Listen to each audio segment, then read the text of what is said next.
YouTube says that I am live, which means that this is the first ever branch off or sort of direction. Well, it's the first episode of Your Favorite Horror Movie Sucks. In which case, I'm going to be taking a look at a particular horror movie every week that I think is just horrendous. And I'm going to be describing why I think it is.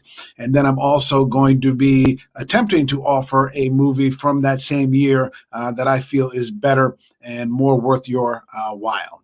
So I see no reason to delay. Let's get right to it.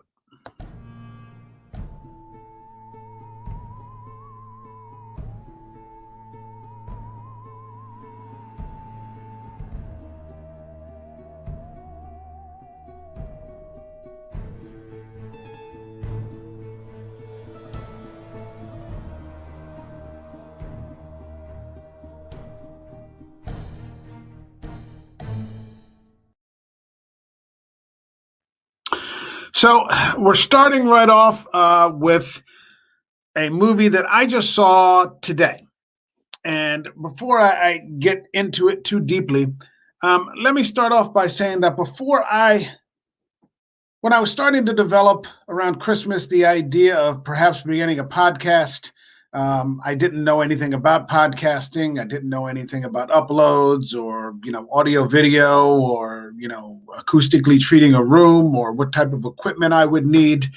And hold on, am I speaking? What's going on here?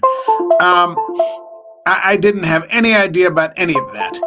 So, okay, there we go. So what ended up happening was I was looking for topics to pursue as it pertained to podcasting and what type of podcasts I could do. I didn't want to do politics or anything like that, and I had this idea for horror movies. But then one of my oldest friends came up with the idea that I could create something like a Mystery Science Theater 3000, except for Hallmark movies. In which case, I would sit there and watch a Hallmark movie and then just bag the living hell out of it because Hallmark movies deserve to be bagged. I said there was no way in hell that I was going to do that because, one, I'd actually have to watch a Hallmark movie, which was never going to happen in this life. And second, I would probably get the living shit sued out of me for copyright or, I'd get, all sorts of penalties through YouTube and maybe get my channel pulled before I even got it off the ground. But my friend was actually rather forward thinking because what this ended up turning into are these reaction movies, these reaction videos that are going around now where some guy, sits around and he gets like 24,000 views for watching The Exorcist. You watch him watch the movie, or you watch her watch the movie, or you watch them, two people watch this movie. So, it made no sense at the time, and I'm not sure that reaction videos make sense now, but who knows? Maybe he was onto something and I just didn't follow. I started doing the podcasts and I'm enjoying that, and I'm going to continue to try to discuss movies that I think are worthwhile with groups, with friends, on panel discussions. I've got some great stuff coming up this week with some panel talks. But then I came around to this idea again, except not for Hallmark movies, for actual horror movies. And so I thought to create this idea called Your Favorite Horror Movie Sucks. And Eric's here. Here as always. I love this idea for a topic you're doing tonight. Hey, I appreciate that, man. Thanks for always stopping in and supporting the show. I got to find out when you're going live sometimes. It seems like is it me or are you just doing uploads these days? I can't seem to, it always seems to be after the fact. I'd love to, be in the comments on your streams. Even if you're a fan of tonight's episode, well, it's all subjective and it's all good and, it's all in good fun. But here's the thing. Tonight, I'm talking about the first movie I'm starting off with this new, in this new direction is Jason Goes to Hell. Jason Goes to Hell is a 1993 movie. We're looking on at about 18 years old now, directed by a guy named Adam Marcus. Adam Marcus, to the best of my knowledge, isn't known for too much other than this. This might be his sort of magnum opus. Um, this guy has some balls, man. This guy is he is not to be trifled with. This guy, I found out today, I looked it up on IMDb, is actually creating a documentary called Heart of Darkness. Joseph Conrad must be turning over in his grave, having Heart of Darkness, the title Heart of Darkness, assigned. He's creating a documentary about the production of Jason Goes to Hell. And it's either in pre-production or it's actually in production now. It's just unbelievable. So where does that leave us? Okay, well, let's talk a little bit about. I saw the original Friday the 13th. I think it came out in 1980, and I was old enough to watch it back then. So I'm dating myself a little bit. And I think I got as far as maybe the third one. And then it just becomes a little silly. It starts off this movie, Jason Goes to Hell. Let's even backtrack that a little bit. This is my first time doing this sort of thing, and I happen to believe in hierarchies. So for me, something to be better means something else is worse, and so something is preferred, in which case something else is not. So that's kind of the approach I'm bringing to this. The movie starts out with this woman rolling into the Camp Crystal Lake after, what must be 13 years. I have no idea. And I'm from New Jersey. Camp Crystal Lake is in New Jersey. It's not actually called Camp Crystal Lake. I forget what it's called. I wasn't doing that much research on this. But it starts out where they're 13 years later, she goes into Camp Crystal Lake. I have no idea why this place hasn't been bulldozed and cemented over. I think this is the 9th movie in the series, and yet this camp is still somehow standing. It should have been turned into a parking lot for all effects and purposes. Because I think at some point in the movie, they mentioned that this person, Jason Voorhees, is suspected of killing up to 83 people and probably a lot more. But for some reason, this camp is still up and running. I don't know. You're at part 9 of something. So I guess that's just what you end up getting. There is some gratuitous nudity, but then suddenly it turns out that, guess what? After 13 years, Jason is still hanging around this camp. He gives chase to this woman, and it turns out to be a big ambush, in which case, 50 cops. It probably was 50 cops suddenly hit these floodlights and just smoke Jason. There are automatic weapons, pistols, shotguns. I think at one point somebody lobs some artillery. There's a mortar round. I think he actually gets hit with a mortar round. So I don't know if this was the SWAT team or the army or whatever, but they just went in there and just smoked this guy. He gets hit with an artillery round and just explodes into a million pieces. So you've got that to deal with and to sort of unpack. But then I started to think, this is the problem with getting to part 9 of anything. You are out of material. You're clearly out of material. You're out of usable material.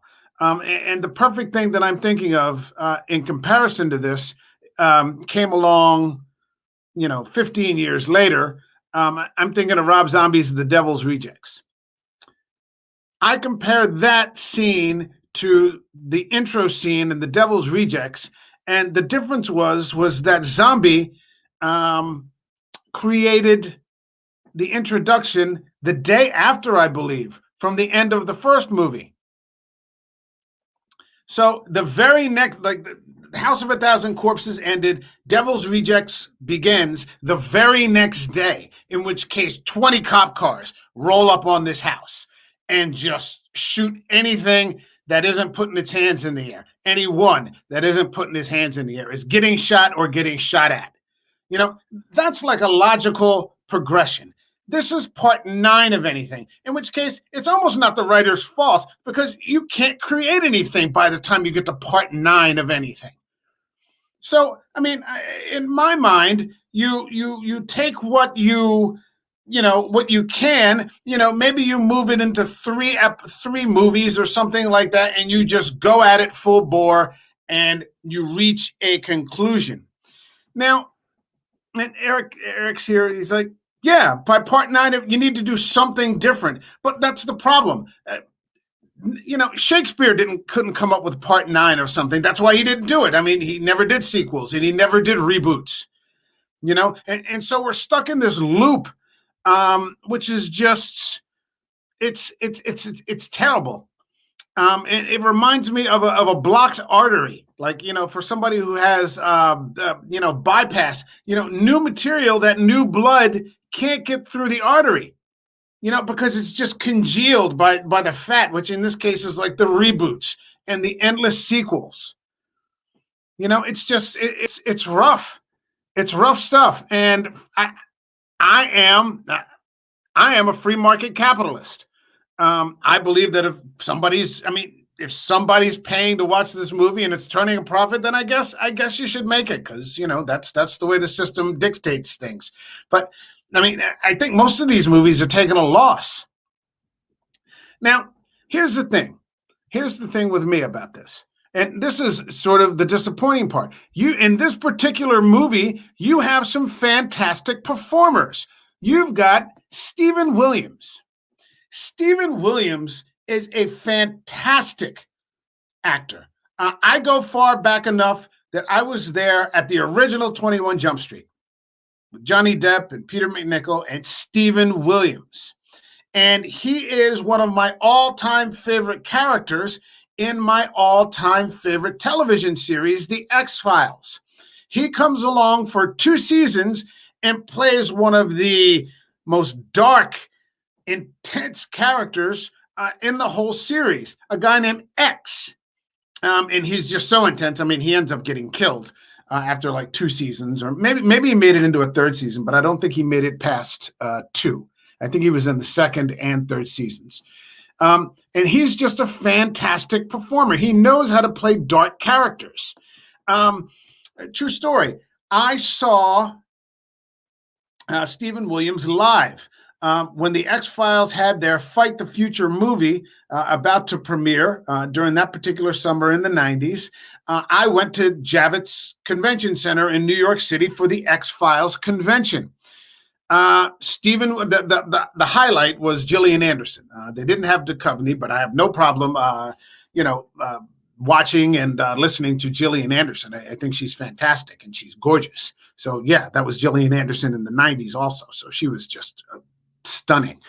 But one of the characters, one of the actors that they brought in, even though his character had died in the series, was Stephen Williams. And he hit the stage and he just had so much energy, getting people fired up for this movie. They were showing some trailers for the movie. They weren't showing the movie at the convention. I think it came out like 2 weeks later or something like that. But it was just a great time, and he's a great performer.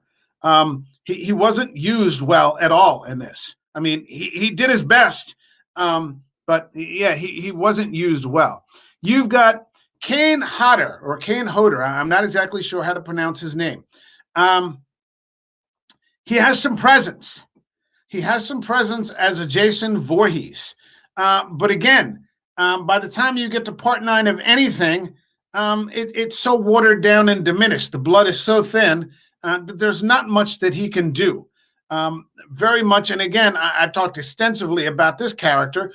I've talked about Tyler Mane in Halloween and that zombie. And I'm coming back to Rob Zombie again. And I don't mean to, just deliberately keep comparing him to Zombie, but these are the parallels that I'm seeing.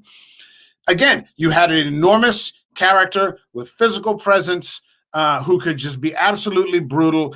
And, he was used to his utmost ability. And then by the end of the second movie, he died. Michael Myers died. Dr. Loomis died. Laurie Strode died. I've talked extensively about this movie and these two movies. They finished it all in two movies. Zombies not going seven movies later, and they are doing similar things with the sort of more canonized Halloween, but I'm not watching those either. Michael Myers is my favorite slasher. Tyler Maine's Michael Myers is my favorite slasher. On top of that, but I'll probably end up picking a Halloween movie as well because they shouldn't be doing this. It's bad. Hold on, Eric's failed at the box office in the later years, but Goes to Hell made 3 times its budget. It ended up making 50. Yeah, well, what can I tell you? Checker sells more than chess. I don't know what to say to that. You also have the fantastic Aaron Gray. I remember Aaron Gray from in the 70s, in the early 80s, Battlestar Galactica, going back as far as Rick Schroeder's childhood series, Silver Spoons. A great performer. Love to see Aaron Gray. You've got the amazing Richard Gant. Richard Gant is one of the most underrated actors in Hollywood. Anyone who's seen his performances in NYPD Blue, up against Dennis Franz, and I forget the name of the actor who played the black lieutenant. Just stunning. A real actor. He's a real actor. And if you saw him in Deadwood, just incredible performance. Again, he's not used at all because there's no script. There's no script. There's a story that's just, I mean, it's beyond suspension of disbelief. They blow him up. His heart possesses Richard Gant. Really? That's what's going on. His heart possesses Richard Gant. Richard Gant eats the heart and somehow becomes Jason Voorhees and Richard Gant's body. So you're watching Richard Gant go around killing people in completely ridiculous ways, and that just goes on throughout the movie. Where Jason Voorhees is not a person. He's just body hopping from one person to another. Oh, it's awful. Who greenlights this? Who greenlights this? It's, geez Louise. It's terrible. Okay, I guess Eric's here. All right, yeah, Buck Rogers when I was a kid, yeah. And the woman who played Princess Ardala, was that her name? I can't remember what her name was, but yeah, those two playing off each other. That was nice, playing it off against Buck Rogers, old Gil Gerard back in the day. But yeah, that was nice to see, and she's a good performer. So you've got, I think I listed 4 people here who have a chance to make this a good movie, and they're just not put to use.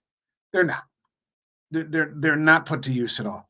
I'm reminded of about 30 years ago. I mean, I really am dating myself here. There was an HBO series called Project Greenlight. And I think this was post Good Will Hunting because it had Ben Affleck and Matt Damon. And it was an HBO contest where they met with the finalists from screenwriting contests. And they took these various screenplays. I think there were 5 of them. And then one of them would get selected, and they would have $1 million budget. And Matt Damon and Ben Affleck were going to, make sure that this movie got made. They were going to cast it, and I'm not sure who was going to direct it. I don't remember all those specifics. But the movie I think they got the 5 finalists. That's how the series started. So there must have been hundreds, and then they selected these final 5, and then you met the 5 people, and they ended up going with this movie called The Battle of Shaker Heights. Which was like a New York City drama, or maybe even a comedy drama. And that was my first introduction to Shia LaBeouf, who I've had no opinion on really ever since. But they ended up making that movie. But I say all that to say this. One of the movies that got to the finals was a horror movie called The Order of the Dragon. And I so desperately, I still remember this 30 years later. I so desperately wanted them to select Order of the Dragon because I think it was actually a horror movie about Vlad Tepes, and it didn't. They went with the comedy drama, and it's not New Line giving $250 million to Peter Jackson, but it's $1 million. And if you're a guy on the street and you write this screenplay, and Ben Affleck says, "Hey, I'm going to give you $1 million and help you cast your movie," we're gonna make it. It's hey, who am I to say otherwise?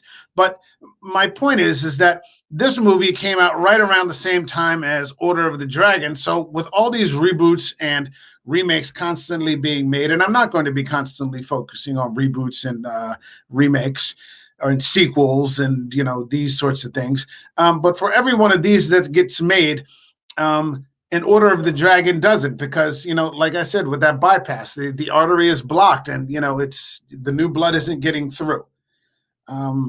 Yeah, that's kind of my opinion on it. You've got some teenagers in there, some gratuitous sex, some gratuitous nudity, and then they attempted some sort of Evil Dead crossover, where somehow I guess Jason's mother makes a deal with the devil or something. You see that same book, but at this point, it's just so silly. It doesn't have any impact anymore. Like that's no reveal.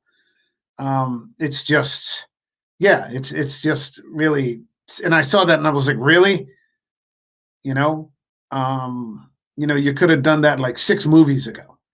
And then maybe it would have had an impact. But at this point, it's become so watered down and thinned out that I just like my cornea is almost detached from the eye rolling. And I still remember because it just happened. I started watching it this morning, and I think I got the first 20 minutes or something in, and then I finished it this afternoon.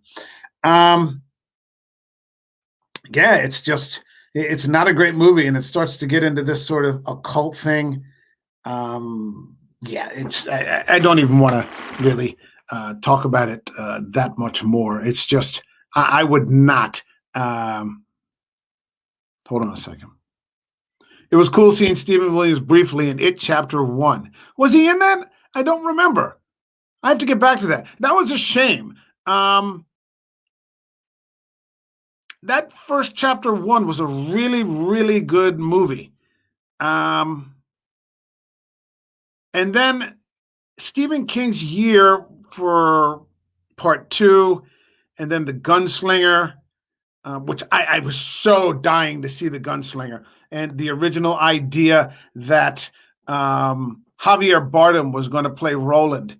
And then they cast Idris Elba, and I'm like, well, okay, that doesn't look anything like, yeah, I thought Javier Bardem was like a perfect match for The Gunslinger. But then it went to Idris Elba because maybe I don't know why Idris Elba accepted that. It was a terrible script. It was a terrible movie. And at the time, I was trying to finish all 7 books in time for the movie, and I just ended up not seeing the movie because I hadn't finished the books. And then eventually, I got around to seeing the books, seeing the movie, and it was god awful. But then he came back that same year with Dr. Sleep. So yeah, he had 3 movies. 2 of them were just absolutely awful. It Part 2, The Gunslinger, The Dark Tower, whatever you want to call it. But then he hit it out of the park with Dr. Sleep. Hold on. What are your thoughts on the practical gore effects? Didn't leave any impression. Didn't leave any impression. It wasn't memorable. In fact, what I really thought was terrible was I think when they first ambushed Jason in that military scene, there are some type of special effects, and you're just like, oh, this is bad. For $5 million, I mean, you could, yeah. I mean, I'm going to be covering The Thing in a couple of days, which came out, I think, 11 years before that, with far superior special effects, practical special effects. So this was, yeah, the gore factor didn't really faze me at all. Stephen played young Mike's grandfather. Oh, did he? Okay, I'll have to take a look at that again. Oh, Oh, punching the cows or something or whatever they were killing farm animals. Yeah, he didn't have the stomach for killing farm animals. I didn't recognize that that was Stephen Williams though. Okay, yeah, his grandfather's a little on the mean side. Yeah, okay, okay, I'll have to check that again. That first movie was solid. It was a rock solid movie. But this, ooh man, yeah, I don't think I'm going to be going back to Friday the 13th for a while because yeah, I've seen the first movie. You could have kind of ended it, but of course, you know, I don't know if it's the suits that make these or you know, I don't know what the story is, but yeah, I wouldn't recommend this at all. Yeah, it was on HBO. That's why I watched it, and I said I would start this new branch. And it's going to be painful for me because I'm going to have to watch a lot of movies. Otherwise, I would avoid like the plague. But you know, them's the breaks. Okay, that's kind of it. I don't want to dwell too much. However, what I did say was that I would try to come up with a movie that I thought came out the same year that was better. And I looked around, and 1993 really wasn't that great of a year for horror, at least to me. The one movie that jumped out, but I thought it was a little too on the nose, was Guillermo del Toro's Kronos, and I think that was the first. That was the first movie we may have gotten from Guillermo del Toro, but I don't think it was his first movie. He had another movie out that I own, and I've been dying to cover it with someone called The Devil's Backbone. And that's just a fantastic ghost story. And I think it came out before Kronos, but it's Spanish only. It's a completely Spanish speaking movie. Hold on a second. What's Eric got here? Victor Miller wrote the original and never wanted a sequel. Jason died in the lake. Paramount made the decision for a part two. Yeah, and it's been going downhill ever since, man. It's been going downhill ever since. It's like horror for kids. So, yeah. Whatever. So, all right. What I had a hard time. I didn't want to go with the Del Toro movie because that's unfair. You know, to almost compare anything to a Del Toro movie, especially if you're talking about a movie that you know that you're sort of bagging. But I found a movie that I forgot came out that year, and that was 1993's Judgment Night. Now, Judgment Night is not a supernatural horror film. In fact, it's not even really a horror film, except that it's a thriller that is actually, you're just watching horrible things happen all the time. And it stars a lot of 90s action people. You've got Emilio Estevez. You've got Cuba Gooding. I think you've got Jeremy Piven.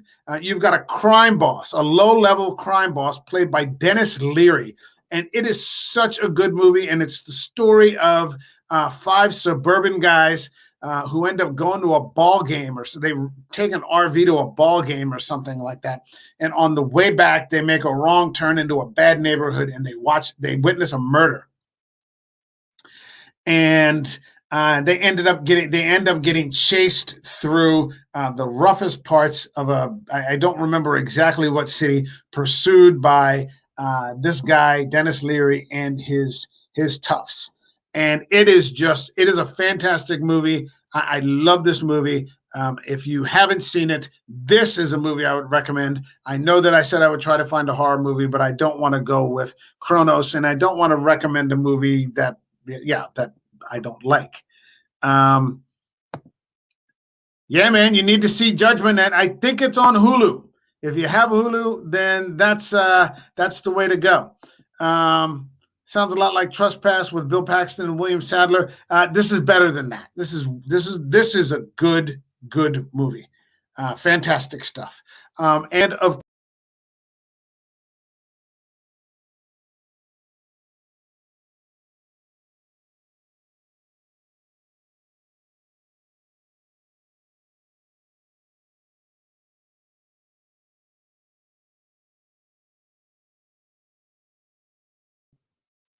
Okay, so I left my own studio there for a second. Yeah, okay, that was weird. Okay, but also on top of that, it has one of the greatest soundtracks of all time. Um, yeah, just this was back in the 90s when there was a heavy desire to mix hip hop with metal. And these are just non sampled. these sort of hip hop metal songs that are just incredible. I love this soundtrack. It's just a fantastic soundtrack, and it's just a fantastic movie.